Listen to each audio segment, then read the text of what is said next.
Welcome back. So today we are discussing the second concept in statistics. So in the previous video we have discussed what we mean by kurtosis and skewness. Now we are going to discuss coefficient of correlation or Karl-Pearson's coefficient, that is denoted by R. The formula to find the coefficient of correlation for the given set of data is R equal to sigma x square plus sigma y square minus sigma x minus y square divided by 2 times of sigma x into sigma y. That is the formula to find R for the given set of data. And you can find that the value of R always lies between minus 1 and plus 1. Suppose you have two set of data x and y.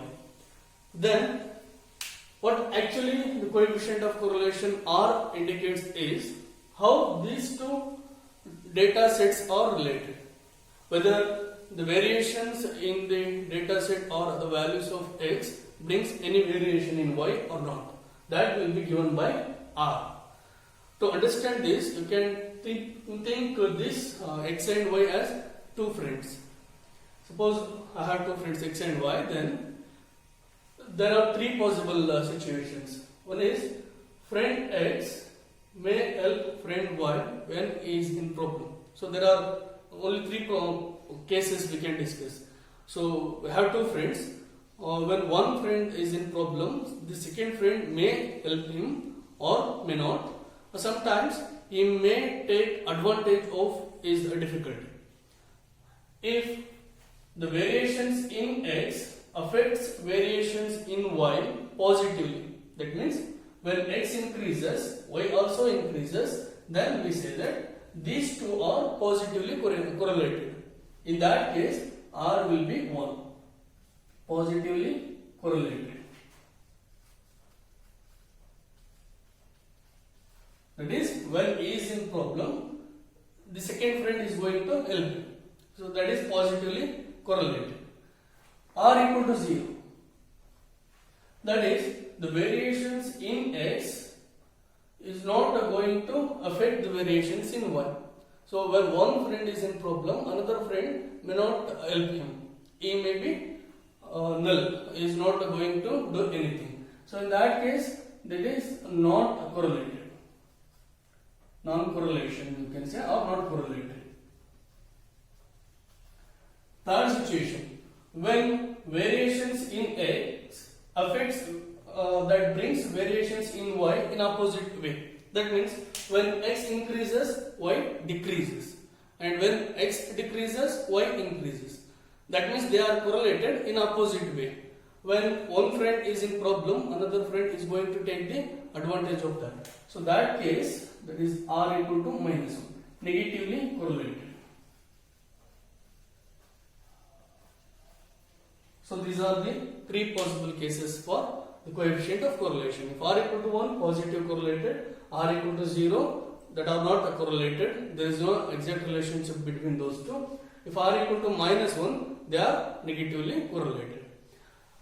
Except when R equal to 0, you may have any other value for R between minus 1 and plus 1. So there may be or there should be some relation between x and y. So we can express x in terms of y or y in terms of x. So that expressions are called regression lines. Regression lines. So regression lines exist only when R is non-zero. If R equal to 0, these regression lines just represent a constant or a straight line passing through some constant. So how these regression lines looks like? That will be looks like this: y equal to ax plus b. This is called a regression line of y on x. Or x equal to cy plus b. Regression line of x on y. So whenever you have R not equal to 0, you can always find regression lines. Now here in this chapter we are going to discuss, given the set of data x and y, how can we find the coefficient of correlation, then how to determine the regression lines for the given data. So we'll start with an example. There I'll explain steps how to find the coefficient of correlation. The first one, we have the problem. Compute the coefficient of correlation for the data x, y. Here 1, 2, 3, 4 up to 7 we have 9, 8, 3, 10, 4, 12, 5, 11, 6, 13, 7, 14. Here there will be two types of problems. So one is, first you need to find the coefficient of correlation, then find regression lines. On the other hand, you can also find regression lines first, then you can determine coefficient of correlation. So there are two ways of problems here. So now in this video I am going to consider the problem where coefficient of correlation will be computed first, then regression lines are determined. Now this is the given set of data and we need to find the coefficient of correlation first, then determine regression lines. So the formula to find the coefficient of correlation is R equal to sigma x square plus sigma y square minus sigma x minus y square divided by 2 times of sigma x into sigma y, where sigma x equal to summation x square divided by n minus x bar whole square. Here x bar represents the mean of x. So the formula for x bar is summation x by n. That represents average value of x, the values of x you have taken. Now I will try to write this formula in much simpler way. So I will take x minus y equal to z. Let x minus y equal to z. So then this formula will be R equal to sigma x square plus sigma y square minus sigma z square divided by 2 times of sigma x sigma y.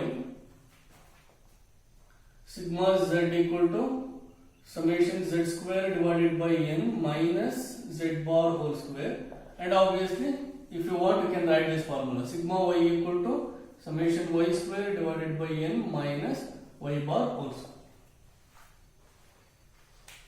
So this is the first step you have to remember. So given the data, write down this formula first. Just try to recall what is sigma x. Don't worry about sigma y and sigma x minus 1. If you remember this formula sigma x, then by replacing x with y you get sigma y.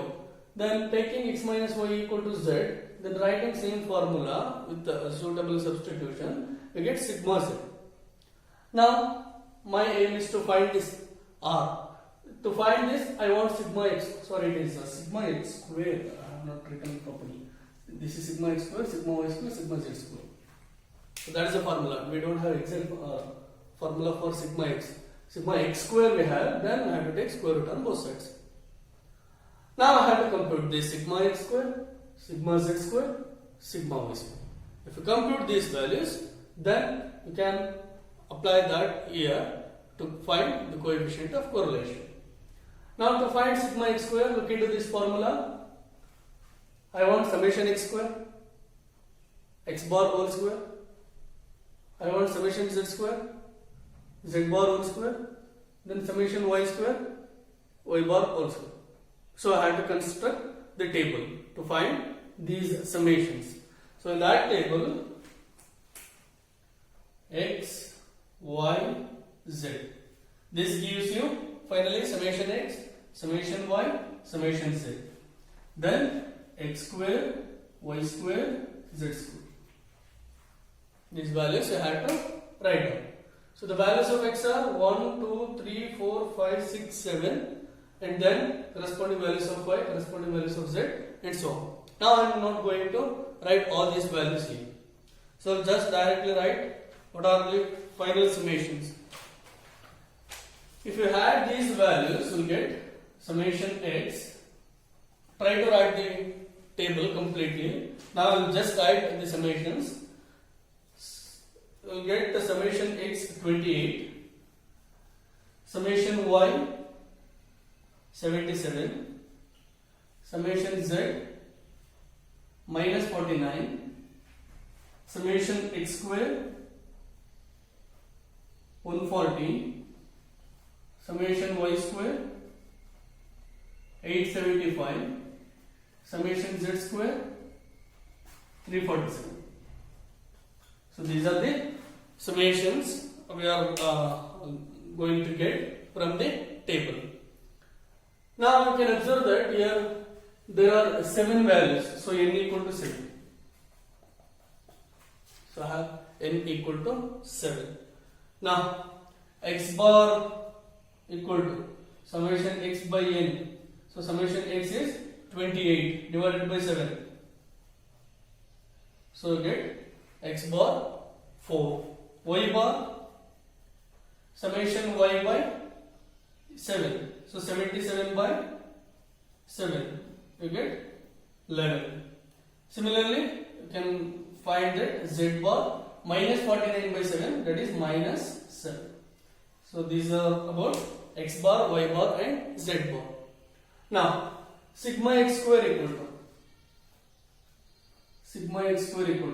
summation x square by n minus x bar whole square. I'll directly substitute here. Summation x square. What is summation x square? 140 divided by 7 minus x bar whole square. 4 square, that is 16. So 20 minus 16 you get 4. So sigma x is 2. Now sigma y square. Summation y square divided by n, that is summation y square 875 divided by 7 minus 11 square. Yes, 11 square. So again, if you simplify this, you will get 4. So sigma y is 2. And sigma z, you can compute that. Sigma z, you get 0.57. Sorry, sigma z whole square 0.57. Now substituting these values in the formula. So I'll write down here. Substituting these values in the formula, what do you get? R equal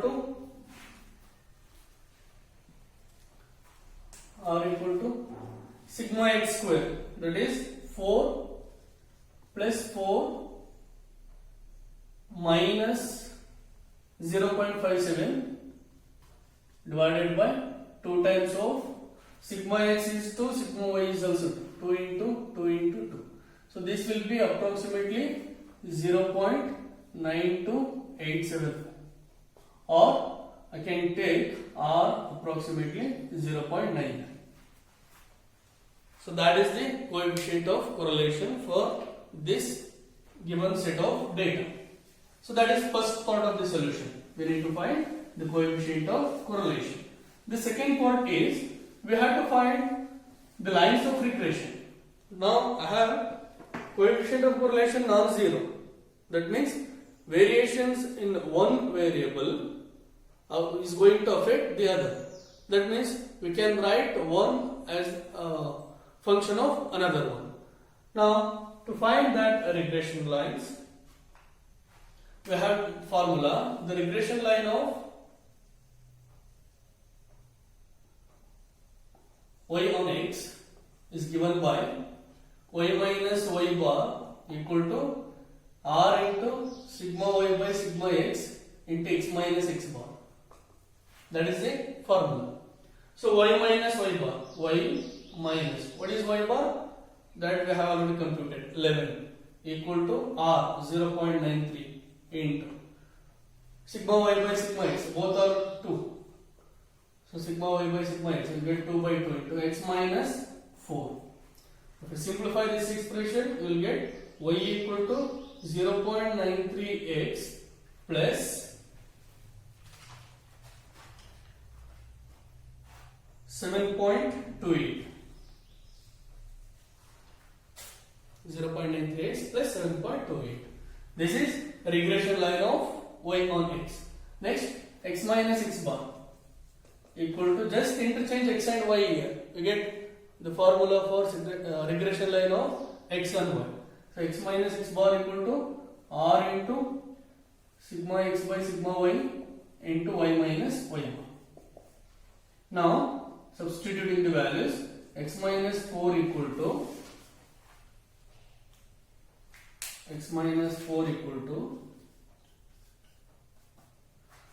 0.93, this will be 1, no problem, y minus 11.